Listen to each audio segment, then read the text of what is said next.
All right, length or len is nice. And notice it is not a string method.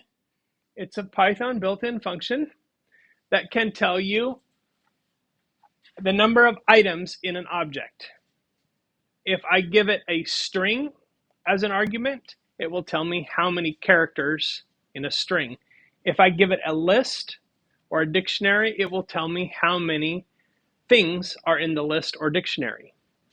So it's really handy for just finding out how many are there, how many letters in a string or characters in a string, how many things in a dictionary, and the way that it is a built-in function. So if I wanted to find out the length of the string, I could do that, or I could also find out the length of the array, which tells me how many words are in the string. So it's 35 characters long and contains 7 words.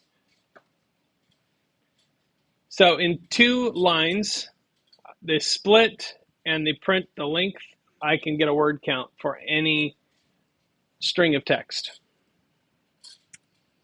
Yes, sir. Would the length function in the for loop have any symmetry? It depends on what you mean by symmetry. Like, are they same? Are they alike in Well, they both sort of enumerate.